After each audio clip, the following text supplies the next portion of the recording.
আসসালামু আলাইকুম। ক্লাস 8 এর ইতিহাসের ক্লাসে আজ তোমাদের 1930-এর দশকে কয়েকটি বিপ্লবী অভ্যুত্থান এবং 1942-এর ভারত ছাড়ো আন্দোলন, এই দুটো অধ্যায় নিয়ে আজকে আলোচনা করব। 1930-এর দশকে কয়েকটি বিপ্লবী অভ্যুত্থান এবং 1942-এর আগস্ট আন্দোলন বা ভারত ছাড়ো আন্দোলন নিয়ে শুরু করব।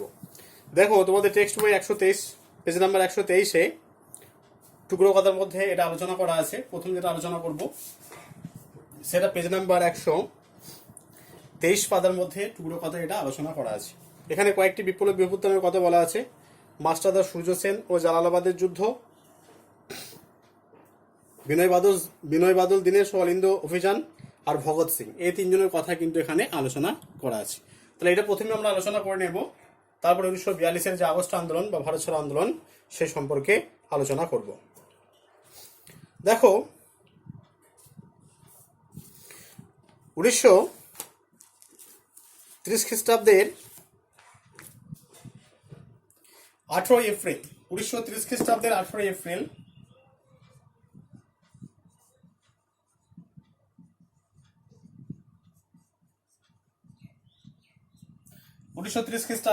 এপ্রিল মাস্টারদা সূর্য সেনের নেতৃত্বে ইন্ডিয়ান রিপাবলিকান আর্মি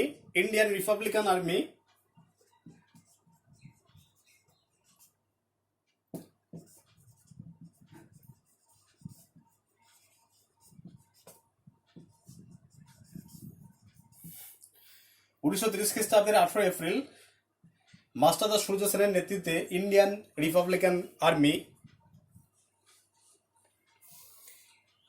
রিপাবলিকান আর্মির যারা সদস্য, সেই সদস্যরা কি করেছিলেন না চট্টগ্রাম অস্ত্রাগার লুণ্ঠন করেছিলেন। এই অস্ত্রাগার লুণ্ঠনের সঙ্গে যুক্ত কিছু বিপ্লবী ছিলেন, যাদের মধ্যে অন্যতম ছিল নির্মল সেন, অম্বিকা চক্রবর্তী, গণেশ ঘোষ, অনন্ত সিং, লোকনাথ বল, এই সমস্ত সদস্যরা ছিল, কল্পনা দত্ত এবং প্রীতিলতা ওয়াদেদার। ঠিক আছে, তাহলে 1930 খ্রিস্টাব্দে 18 এপ্রিল ইন্ডিয়ান রিপাবলিকান আর্মির যারা সদস্য, তাহলে এটা কার নেতৃত্বে হয়েছিল? মাস্টারদা সূর্য সেনের নেতৃত্বে হয়েছিল এটা। তাহলে 1930 খ্রিস্টাব্দের 18 এপ্রিল মাস্টারদা সূর্য সেনের নেতৃত্বে ইন্ডিয়ান রিপাবলিকান আর্মির সদস্যরা এই চট্টগ্রাম অস্ত্রাগার লুণ্ঠন করেছিল। এদের মধ্যে যারা ছিলেন অন্যতম বিপ্লবী যারা ছিলেন, তাদের মধ্যে নির্মল সেন, অম্বিকা চক্রবর্তী,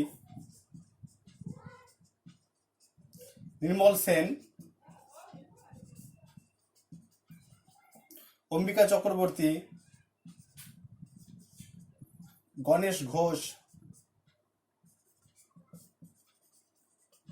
লোকনাথ বল, প্রীতিলতা ওয়াদেদার, কল্পনা দত্ত, এরা ছিলেন উল্লেখযোগ্য।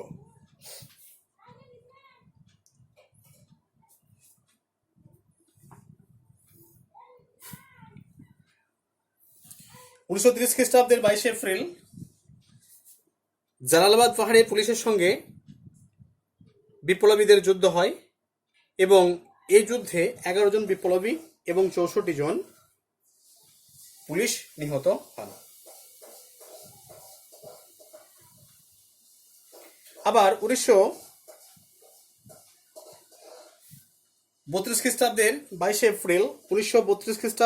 এপ্রিল প্রীতিলতা ওয়াদেদারের নেতৃত্বে চট্টগ্রামে একটি ইউরোপীয় ক্লাব বিপ্লবীর আক্রমণ চালিয়ে একজন সাহেবকে হত্যা করেছিলেন এবং প্রীতিলতা ওয়াদেদার পটাশিয়াম আইসোসায়ানাইড খেয়ে তিনি আত্মহত্যা করেন।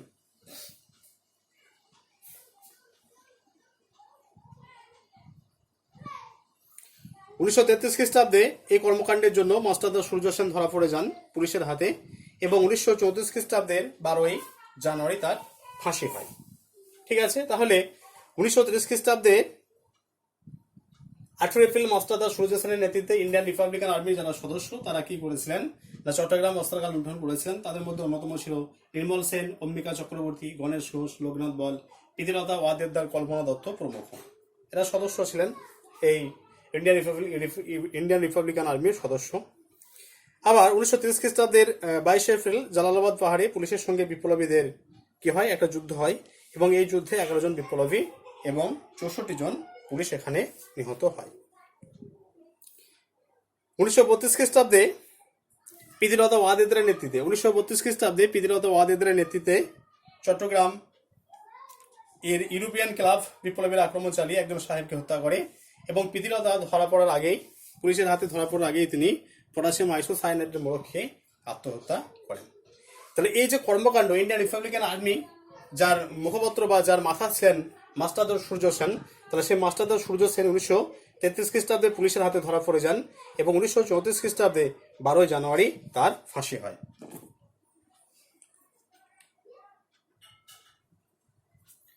এরপর আছে বিনয় বাদল দীনেশ ও অলিন্দ অভিযান। দেখো, এই বিনয় বাদল দীনেশ এরা বিফি বেঙ্গল ভলেন্টিয়ার্সের সদস্য ছিলেন। বিনয় বাদল দীনেশ এরা বেঙ্গল ভলেন্টিয়ার্সের এরা সদস্য ছিলেন।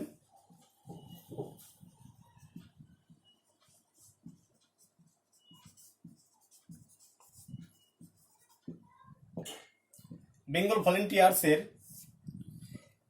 ভলেন্টিয়ার্সের এরা সদস্য ছিলেন।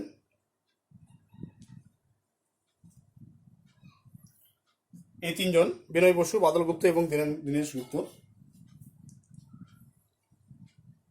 বিনয় বসু ছিলেন মেডিকেলের ছাত্র। তাহলে এই বিনয় বসু এই অলিন্দ অভিযানের আগে তিনি কি করেছিলেন? বিনয় বসু, যিনি মেডিকেল কলেজের ছাত্র ছিলেন, তিনি 1930 খ্রিস্টাব্দের 31 আগস্ট আইজি লোম্যানকে তিনি হত্যা করেছিলেন।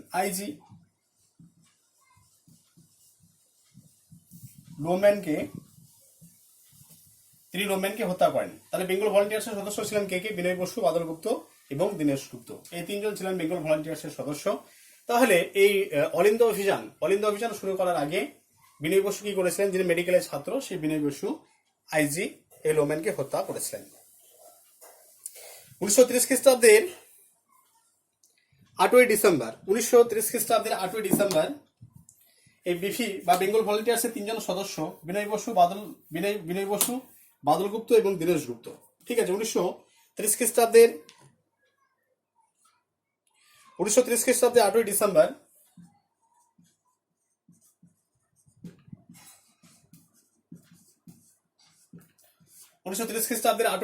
বিনয় বসু, বাদল গুপ্ত এবং দীনেশ গুপ্ত এরা রাইটার্স অভিযান করেছিলেন। ঠিক আছে, কেন এরা রাইটার্স অভিযান করেছিলেন? না, এই তিনজন কারা বিভাগের অধিকর্তা সিমসনকে হত্যা করার জন্য, এরা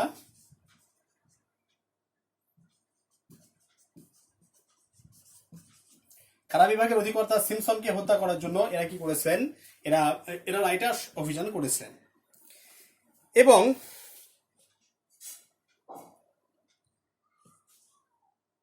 সিমসনকে হত্যা করেন এবং সিমসনকে হত্যা করার পর সিমসন সহ আরো দুজনকে এরা হত্যা করেন এবং পুলিশ বাহিনীর সঙ্গে এদের একটা যুদ্ধ অবতীর্ণ হয়। এটা যেহেতু রাইটার্সের অলিন্দে বা করিডোরে এটা হয়েছিল বলে এটি অলিন্দ যুদ্ধ নামে পরিচিত। তাহলে পুলিশ বাহিনীর সঙ্গে এদের যুদ্ধ হয় এবং এই যুদ্ধে অবতীর্ণ হয়। বাদল বসু পটাশিয়াম সায়ানাইড খেয়ে আত্মহত্যা করেন। বিনয় ও দীনেশ নিজেদের গুলি করে আত্মহত্যার চেষ্টা করেন। হাসপাতালে বিনয় বসুর মৃত্যু হয় এবং দীনেশের ফাঁসি হয়। ঠিক আছে, তাহলে তিনজনকে তারা ধরার চেষ্টা করেছিল। এরা তাহলে সিমসন, এদের যে উদ্দেশ্য ছিল সেই সিমসনকে হত্যা করে, এরা সিমসনকে হত্যা করেছিলেন এবং সিমসনকে হত্যা করার পাশাপাশি আরো দুজনকে এরা হত্যা করেছিলেন। তাহলে সেখানে যে সমস্ত পুলিশরা কর্মরত ছিলেন তাদের সঙ্গে বিনয় বসু, বাদল গুপ্ত এবং দীনেশ গুপ্তের যুদ্ধ হয়, গুলি বিনিময় হয় এবং এই গুলি বিনিময়ের ফলে কি হয়েছিল? এই গুলি বিনিময়ের ফলে এই যে গুলি বিনিময়ের ফলে দুজনের গায়ে গুলি লাগে। বিনয় এবং দীনেশ এরা নিজেদেরকে সুসাইড করার চেষ্টা করেছিল নিজেদের গুলি করে, কিন্তু এরা পারেনি, পুলিশের হাতে এরা ধরা পড়ে যায়। কিন্তু বাদল গুপ্ত তিনি পটাশিয়াম আইসোসায়ানেট মদ খেয়ে আত্মহত্যা করেন সঙ্গে সঙ্গে। তাহলে হাসপাতালে বিনয় বসু মারা যান, কিন্তু দীনেশ বসু সে বেঁচে যায়। ফলে 1931 খ্রিস্টাব্দের 7ই জুলাই তাকে ফাঁসি দেওয়া হয়।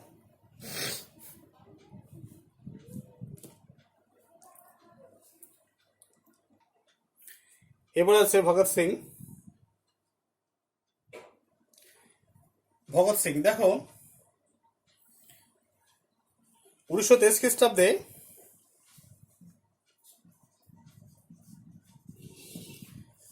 খ্রিস্টাব্দে শচীন্দ্রনাথ সান্যাল, যোগেশ চন্দ্র চ্যাটার্জি উত্তরপ্রদেশে হিন্দুস্তান রিপাবলিকান অ্যাসোসিয়েশন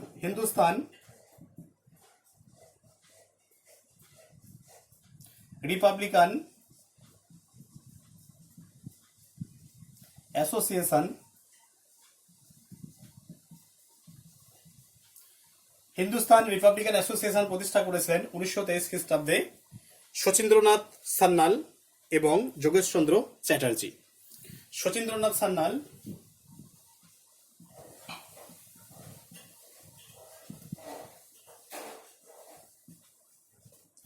যোগেশ চন্দ্র Chatterjee.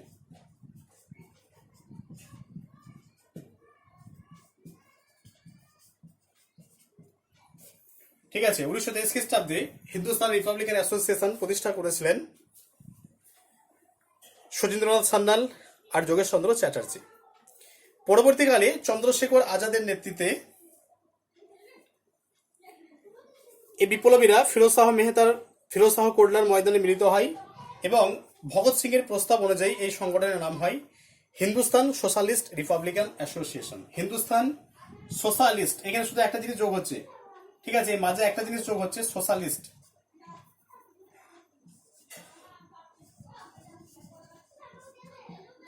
Hindustan socialist Republican association, ঠিক আছে।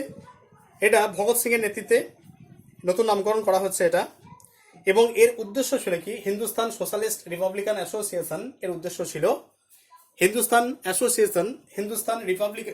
সোশ্যালিস্ট রিপাবলিকান অ্যাসোসিয়েশন এর উদ্দেশ্য ছিল একটা সমাজতান্ত্রিক ভারতবর্ষ গঠন করা, ঠিক আছে, স্বাধীন সমাজতান্ত্রিক ভারত গঠন করা। ভগৎ সিং, চন্দ্রশেখর আজাদ, সুখদেব, রাজগুরু এরা কি করেছিল, লালা লাজপত রায়ের হত্যাকাণ্ডে যুক্ত পুলিশ অফিসার স্যান্ডার্সকে এরা হত্যা করেছিলেন, ঠিক আছে, 1920 আচ্ছা, তাহলে 1928 খ্রিস্টাব্দে এরা লালা লাজপত রায়ের যে হত্যাকারী সে স্যান্ডার্সকে এরা হত্যা করেছিলেন 1928 খ্রিস্টাব্দে, ঠিক আছে, 1928 খ্রিস্টাব্দে এরা স্যান্ডার্সকে হত্যা করছেন। 1928 খ্রিস্টাব্দে এরা এই সদস্যরা স্যান্ডার্সকে হত্যা করেন। এই স্যান্ডার্স কে ছিলেন? এই স্যান্ডার্স ছিলেন লালা লাজপত রায়ের হত্যাকারী। 1929 খ্রিস্টাব্দে জননিরাপত্তা বিল এবং শিল্প বিরোধী বিলের প্রতিবাদে দিল্লির আইনসভায় অধিবেশন চলাকালীন ভগৎ সিং এবং বটুকেশ্বর দত্ত বোমা নিক্ষেপ করেন এবং পুলিশের কাছে এরা ধরা পড়ে যান। পুলিশ হিন্দুস্তান সোশ্যালিস্ট রিপাবলিকান অ্যাসোসিয়েশনের যারা সদস্য ছিলেন তাদের গ্রেফতার করে লাহোর ষড়যন্ত্র মামলা শুরু করে। এর ফলে বন্দীরা অনশন শুরু করে এবং এই অনশনের মূল লক্ষ্য ছিল যুদ্ধবন্দীর মর্যাদা লাভ করা এবং দেশবাসীর মনে উদ্দীপনা এবং আত্মত্যাগের যে আদর্শ সেই আদর্শকে প্রচার করা। লাহোর ষড়যন্ত্র মামলা রায় প্রকাশিত হয় 1930 খ্রিস্টাব্দের 7 অক্টোবর। 1930 খ্রিস্টাব্দের 7 অক্টোবর এই রায় 1930 খ্রিস্টাব্দের 7 অক্টোবর রায় ঘোষণা হয়। 1930 খ্রিস্টাব্দের 7 অক্টোবর রায় ঘোষণা হয় এবং সেই রায়ে সুখদেব এবং ভগৎ সিং এর ফাঁসি হয়, ঠিক আছে। 1930 খ্রিস্টাব্দের 7 অক্টোবর যে রায় ঘোষণা করা হয় সে রায়ে সুখদেব এবং ভগৎ সিং এর ফাঁসি হয়।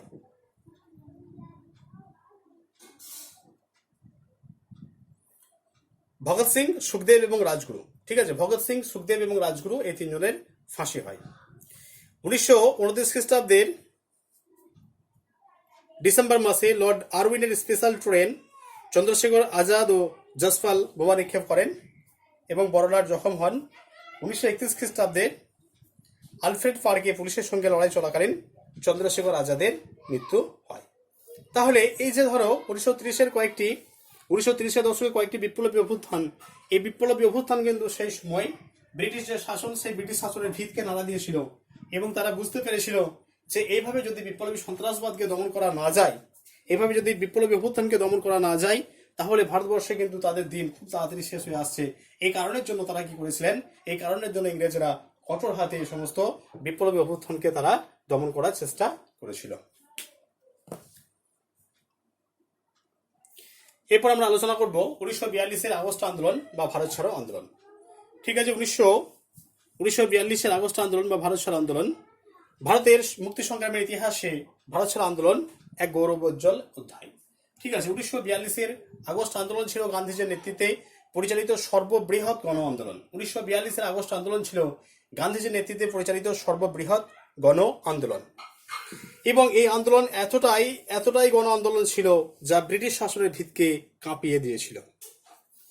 গান্ধীজির ডাকে ভারতের সমস্ত মানুষ জাতি ধর্ম বর্ণ নির্বিশেষে, জাতি ধর্ম বর্ণ ধনী দরিদ্র নির্বিশেষে, জাতি ধর্ম বর্ণ ধনী দরিদ্র নির্বিশেষে সকলে কিন্তু এই আন্দোলনে সক্রিয়ভাবে অংশগ্রহণ করেছিলেন। এবং গান্ধীজি তিনি মানুষকে আহ্বান জানিয়েছিলেন, গান্ধীজি দীপ্তকণ্ঠে গান্ধীজি ঘোষণা করেছিলেন, ডু অর ডাই, করব অথবা মরব, করেঙ্গে এ মরেঙ্গে। অর্থাৎ তার একটা দৃঢ় সংকল্প ছিল যে এই আন্দোলনে আমরা জয়যুক্ত হবই অথবা মৃত্যুবরণ করব, ডু অর ডাই। ঠিক আছে, ডু অর ডাই, করব অথবা মরব।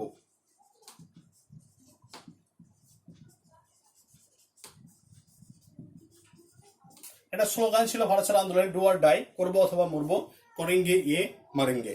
এটা ছিল এই আন্দোলনে গান্ধীজির স্লোগান। এরপর আমরা জানবো যে ভারত ছাড়ো আন্দোলনের কারণ কি কি ছিল, কেন ভারত ছাড়ো আন্দোলন গান্ধীজি ডাক দিয়েছিলেন। ভারত ছাড়ো আন্দোলনের কারণ, এক নম্বর হচ্ছে অর্থনৈতিক কারণ।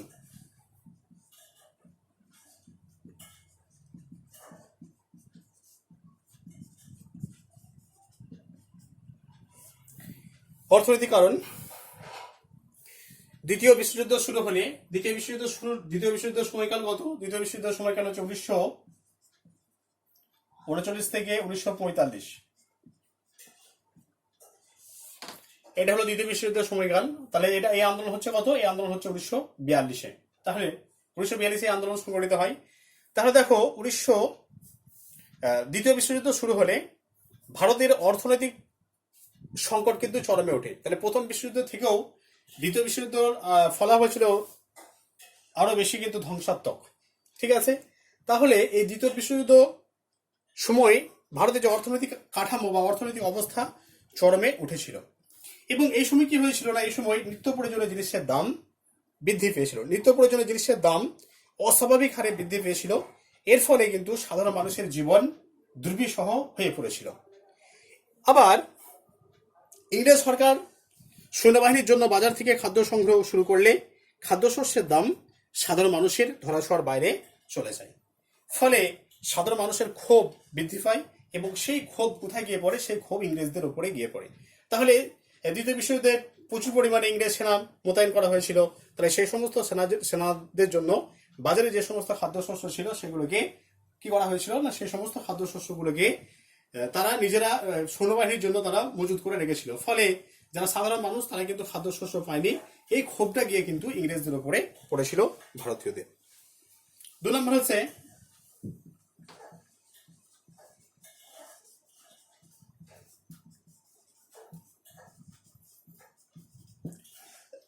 জাপানি আক্রমণের সম্ভাবনা। জাপানি আক্রমণের সম্ভাবনা। ভারতে জাপানি আক্রমণের সম্ভাবনা ভারতবাসীর মনে একটা আশার সঞ্চার করেছিল। দেখো, এই জিনিসটা একটু ভালো করে বুঝতে হবে যে জাপানি আক্রমণের সম্ভাবনা কেন ভারতবাসীর মধ্যে আশা আকাঙ্ক্ষা সঞ্চার করেছিল। দেখো, ভারতবর্ষ ইংরেজদের উপনিবেশ ছিল। তাহলে জাপান, যেহেতু ভারতবর্ষ ইংরেজদের উপনিবেশ ছিল, তাই জাপান কি করেছিল? তাই জাপান ইংরেজদেরকে পরাজিত করার জন্য, পদানত করার জন্য ভারত আক্রমণের একটা তাদের সম্ভাবনা ছিল। ঠিক আছে, ভারত আক্রমণের একটা প্রবল সম্ভাবনা ছিল। তাহলে ভারতীয়রা কি ভেবেছিল যে জাপান যদি ভারতবর্ষ আক্রমণ করে তাহলে ইংরেজরা জাপানিদের কাছে খুব সহজে পরাজিত হবে, এবং জাপানিদের কাছে ইংরেজরা পরাজিত হলেই ভারতবর্ষ কিন্তু স্বাধীনতা পাবে, ইংরেজদের নাগপাশ থেকে ছিন্ন হয়ে ভারতবর্ষ স্বাধীনতা লাভ করবে। এই কারণের জন্য ভারতীয়দের মধ্যে একটা আশার সঞ্চার হয়, এবং তারা উপলব্ধি করে যে জাপান যদি ভারতবর্ষ আক্রমণ করে ইংরেজরা পরাজিত হবে, এবং স্বাভাবিক কারণেই ভারতবাসীরা কিন্তু স্বাধীন হবে। এই আশা এই আশাটা কিন্তু ভারতবাসীর মধ্যে একটা দৃঢ় সংকল্পের কাজ করেছিল। এই কারণে মৌলানা আবুল কালাম আজাদ বলেছিলেন, জাপানি আক্রমণের সম্ভাবনায় গান্ধীজিকে একটি বৃহৎ গণসংগ্রামের দিকে ঠেলে দেয়। তাহলে এই কারণের জন্য মৌলানা আবুল কালাম আজাদ কি বলছেন, যে জাপানি আক্রমণের সম্ভাবনাটা উপলব্ধি করে গান্ধীজি তিনি একটা বৃহৎ গণ আন্দোলনের তিনি প্ল্যাটফর্ম তৈরি করেছিলেন। এবং এটা গান্ধীজি ভালোভাবে জানতেন যে জাপান ভারতবর্ষ আক্রমণ করবে, এবং সেই সুবিধাটা কিন্তু গান্ধীজি নেওয়ার চেষ্টা করেছিলেন, এবং এ কারণেই মৌলানা আবুল কালাম আজাদ এই কথাটি বলেছিলেন। নেক্সট হচ্ছে ক্রিপস মিশনের ব্যর্থতা।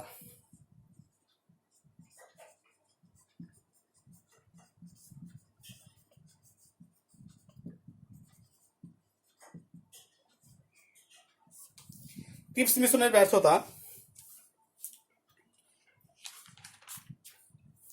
দেখো ক্রিপস মিশন বেশ কিছু প্রস্তাব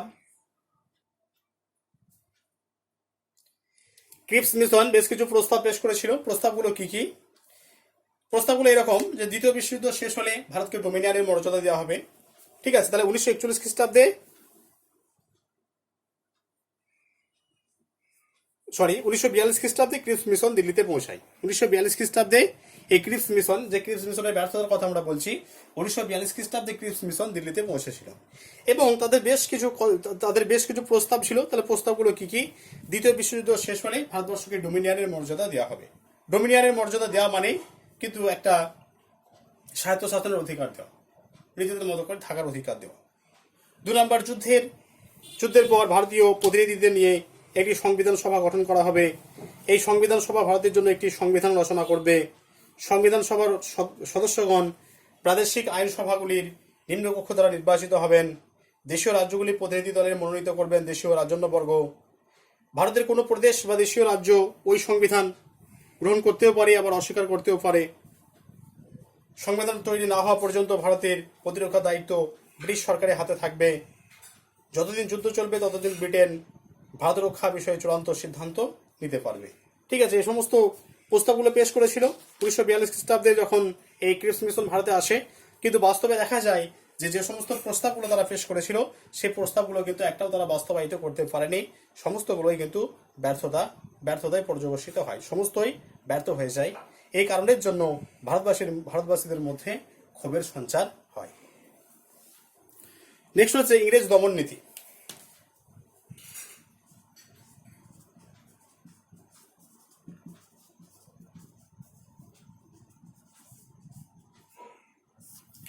ইংরেজ দমন নীতি, দ্বিতীয় বিশ্বযুদ্ধ শুরু হলে ভারতীয়দের মতামত না নিয়ে ইংরেজ সরকার ভারতকে যুদ্ধরত দেশ বলে ঘোষণা করেছিলেন। ঠিক আছে, ভারতীয়দের কোনো মতামত দিচ্ছেন না, তারা নিজেদের মতো করে ভারতবর্ষকে একটা যুদ্ধরত দেশ বলে তারা ঘোষণা করেছে।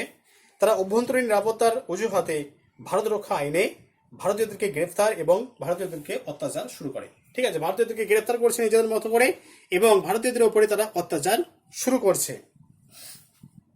এই অত্যাচার এবং নিপীড়ন বন্ধের, এই যে অত্যাচার এবং নিপীড়ন ভারতবাসীদের উপর হচ্ছে, এতে কিন্তু ভারতবাসীরা একমত যে এই অত্যাচার এবং নিপীড়ন বন্ধের একটা মাত্র পথ, সেটা হলো যে একটা আন্দোলন, বৃহত্তর আন্দোলন।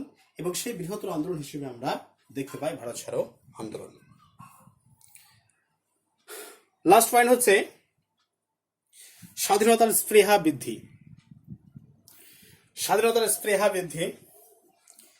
অসহযোগ আন্দোলন, আইন অমান্য আন্দোলন সহ একাধিক গণ আন্দোলন ভারতবাসীর স্বাধীনতার স্পৃহাকে বৃদ্ধি করেছিল।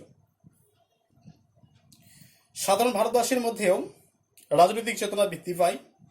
শহরের নাগরিকদের সাথে গ্রামের নাগরিকদের এক চেতনায় উদ্বুদ্ধ হয়ে এক সর্বভারতীয় গণ আন্দোলনের পটভূমি রচিত হয় এই ভারত ছাড়ো আন্দোলনে। এরপর আমরা জানবো যে এই আন্দোলনের সূচনাটা কিভাবে হলো।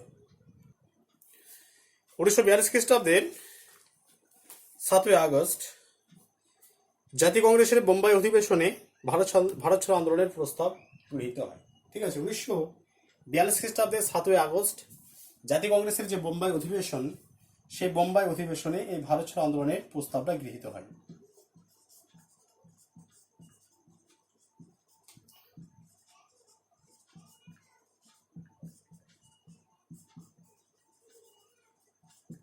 1942 খ্রিস্টাব্দে 7ই আগস্ট। 8ই আগস্ট অধিবেশন শেষ হবার কয়েক ঘন্টার মধ্যে গান্ধীজি, জওহরলাল নেহেরু, সর্দার বল্লভভাই প্যাটেল, মৌলানা আবুল কালাম আজাদ সহ জাতীয় কংগ্রেসের যারা নেতৃস্থানীয় নেতৃত্ব তাদেরকে গ্রেপ্তার করে। তাহলে 8ই আগস্ট যখন প্রথম সারির জাতীয় কংগ্রেসের প্রথম সারির নেতাদেরকে গ্রেপ্তার করা হলো, ঠিক তার পরদিন 9 আগস্ট কি হলো? 9 আগস্ট নেতৃবৃন্দের কারারুদ্ধের খবর প্রকাশিত হলে সারা দেশ জুড়ে হরতাল, বিক্ষোভ, মিছিল, মিটিং এবং গণ আন্দোলনের মধ্য দিয়ে ভারত ছাড়ো আন্দোলন শুরু হয়। তাহলে ভারত ছাড়ো আন্দোলন আনুষ্ঠানিকভাবে শুরু হচ্ছে কবে? 1942 খ্রিস্টাব্দে 9 আগস্ট। ঠিক আছে, 9 আগস্ট ভারত ছাড়ো আন্দোলন আনুষ্ঠানিকভাবে শুরু হয়। এই আন্দোলনের বিস্তার কেমন ছিল? ভারত ছাড়ো আন্দোলন একে একে বোম্বাই, দিল্লি, আহমেদাবাদ, পাটনা, কলকাতা এই সমস্ত অঞ্চলে ছড়িয়ে পড়ে। গুজরাট, মহারাষ্ট্র, সাতারা, বারাণসী, গোরক্ষপুর এই সমস্ত জায়গাতে আন্দোলন কিন্তু ছড়িয়ে পড়ে। তাহলে দেখো, জাতীয় কংগ্রেসের প্রথম সারি যারা নেতা ছিলেন সে সমস্ত নেতাদেরকে কারারুদ্ধ করা হলো। তাহলে এই আন্দোলনের নেতৃত্ব কারা দিয়েছিলেন? প্রথম সারির নেতারা কিন্তু জেলের মধ্যে ছিল। এই সময় কারা নেতৃত্ব দিয়েছিলেন? না, এই সময় নেতৃত্ব দিয়েছিলেন জয়প্রকাশ নারায়ণ, অরুণা আসফ আলী,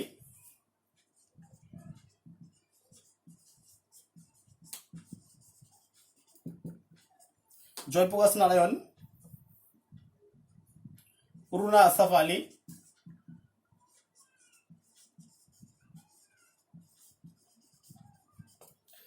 জয়প্রকাশ নারায়ণ, অরুণা আসফ আলী, রাম মনোহর লোহিয়া,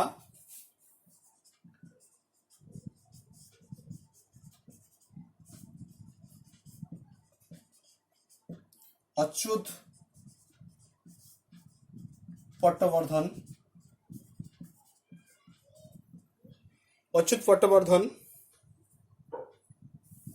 অজয় মুখার্জি, সুশীল ধারা, আসামের কনকলতা বড়ুয়া, পাঞ্জাবের ভোগেশ্বরী ফুকননি। ঠিক আছে, আসামের কনকলতা বড়ুয়া, আসাম,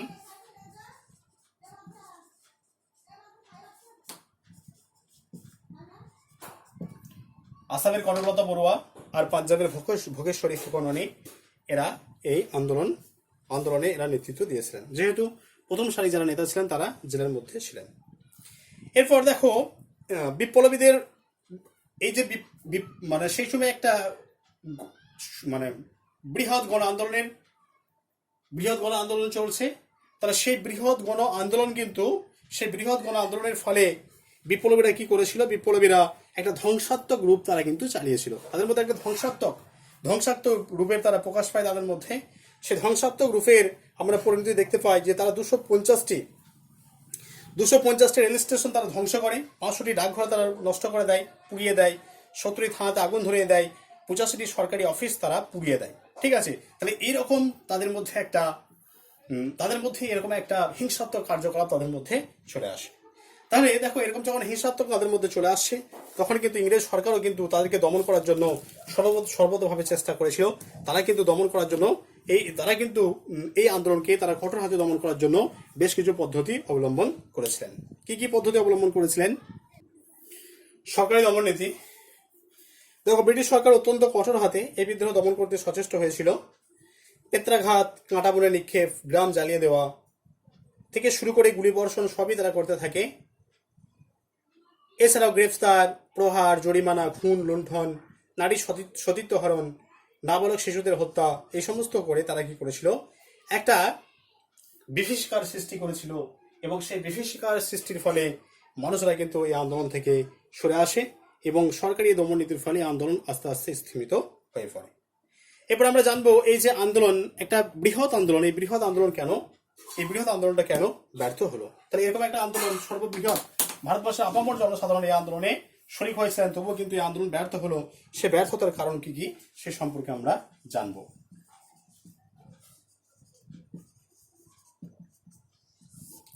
ব্যর্থতার কারণ 1 নম্বর হচ্ছে নেতৃত্বহীন আন্দোলন। দেখো,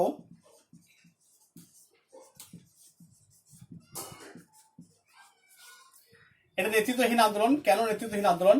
জাতীয় কংগ্রেসের যারা প্রথম সারির নেতা, ঠিক আছে, জাতীয় কংগ্রেসের যারা প্রথম সারির নেতা, সেই প্রথম সারির নেতারা কিন্তু তারা জেলে ছিল।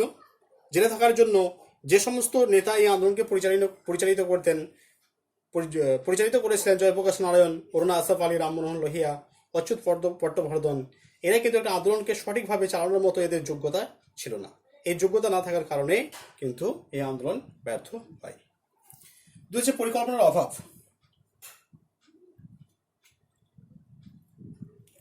পরিকল্পনার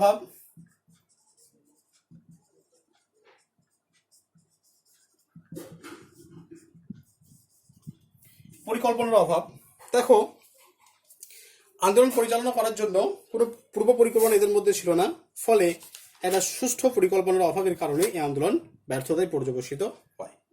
3 নম্বর হচ্ছে প্রাকৃতিক দুর্যোগ।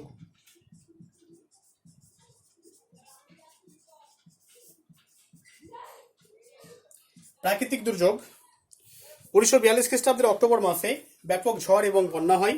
এই প্রাকৃতিক দুর্যোগে বহু মানুষ গৃহহীন হয়ে পড়ে এবং বহু মানুষ মারা যায়। ইংরেজ সরকার এই বিপর্যয়ে ত্রাণের ব্যবস্থা না করে ব্যাপকভাবে অত্যাচার শুরু করে, ফলে পূর্ব ভারতীয় আন্দোলন কিন্তু দুর্বল হয়ে যায়। তারপরে যে রাজনৈতিক দলের বিরোধিতা।